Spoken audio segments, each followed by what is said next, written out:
Medical store है, private medical store जो hospital के अंदर बना हुआ है, वहाँ पर वो मेडिसिन बिक रही थी जो सरकारी तौर पर अस्पताल को दी जाती। 7.5 लाख, 7 लाख, 6 लाख, 5.5 लाख ये वो अफसरान तनख्वाहें लेते हैं। वहाँ पर एडिशनल एसी साहब गए, उन्होंने रिकॉर्ड चेक किया और उसके बाद फार्मेसी को सील कर दिया।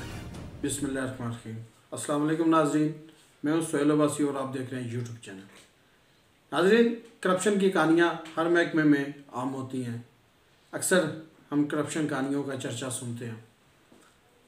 आज एक कहानी जो एबटाबाद के एक बड़े अस्पताल जो कि अयूब मेडिकल कम्प्लेक्स, अयूब तदरीसी अस्पताल के नाम से मौसूम है, वहाँ की आपको सुनाते हैं। मेडिकल स्टोर है, प्राइवेट मेडिकल स्टोर जो हॉस्पिटल के अंदर बना हुआ है, वहाँ पर वो मेडिसिन बिक रही थी जो सरकारी तौर पर अस्पताल को दी जाती है, जो सरकारी सतह पर मुफ्त मरीज़ों को वहाँ पर दी जाती है। ये वाक़या उस दिन पेश आया जिस दिन वज़ीर सेहत मौसूफ एबटाबाद के इस बड़े अस्पताल का, जो हज़ारा का बड़ा अस्पताल है, 8 अजला को ये कमो बेश कवर करता है, उसका दौरा कर रहे थे। आपको ये भी बताएं कि वहाँ पे जो इंतज़ामी अफसरान हैं, किसी की तनख्वाह 5 लाख से कम नहीं है।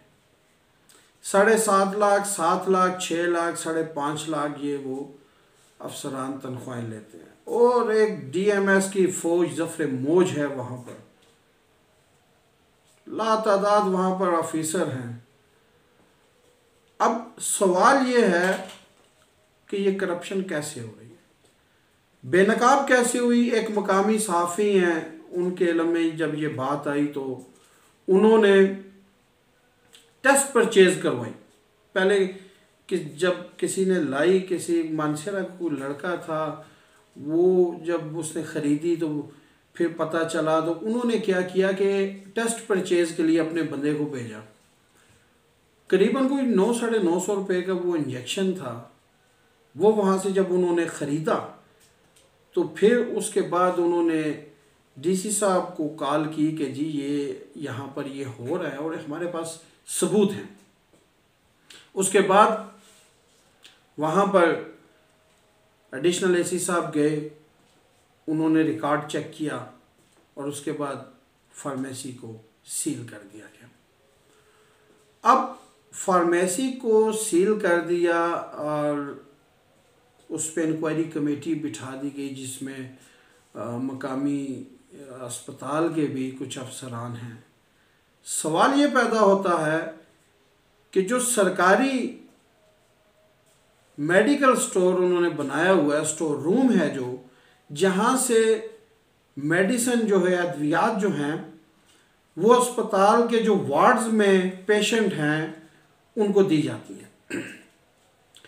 ये मेडिसिन वहाँ से जो प्राइवेट फार्मेसी है वहाँ तक कैसे पहुँची, बड़ा सवालिया निशान है।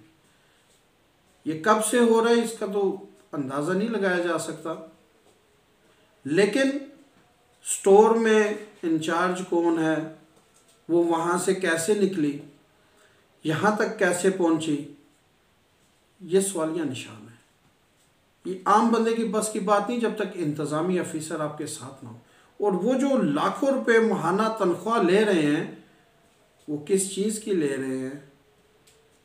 सेहत के मामले में खैबर पख्तूनख्वा हुकूमत, PTI गवर्नमेंट, इमरान खान, इनकी पॉलिसी बहुत वाज़ेह है और अवामी रिलीफ देने के लिए हमेशा हमने देखा कि गवर्नमेंट इक़दाम करती है।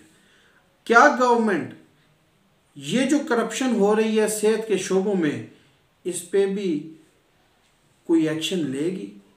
तैमूर सलीम झगड़ा, सूबाई वज़ीर जो उस दिन वहाँ पर मौजूद थे और ये वाक़या हुआ, क्या बयानात की हद तक रहेंगे या कोई अमली काम करेंगे और वो जो माफिया है उसको बेनकाब करके कैफर किरदार तक पहुँचाएंगे? ये एक बड़ा सवाल है। अवाम के लिए ये सवाल छोड़ते हैं, सियासतदानों के लिए ये सवाल छोड़ते हैं जो हमारे मकामी सियासतदान हैं। सूबाई गवर्नमेंट में एबटाबाद के 2 सियासतदान बड़ी अहम, एक वज़ीर हैं और स्पीकर हैं, उन पे छोड़ते हैं और कोशिश करते हैं कि हम इस मामले को मज़ीद देखें और आवाम तक पहुँचाएँ कि असल हक़ाइक़ क्या हैं। तब तक इजाज़त दीजिए। अल्लाह हाफ़िज़।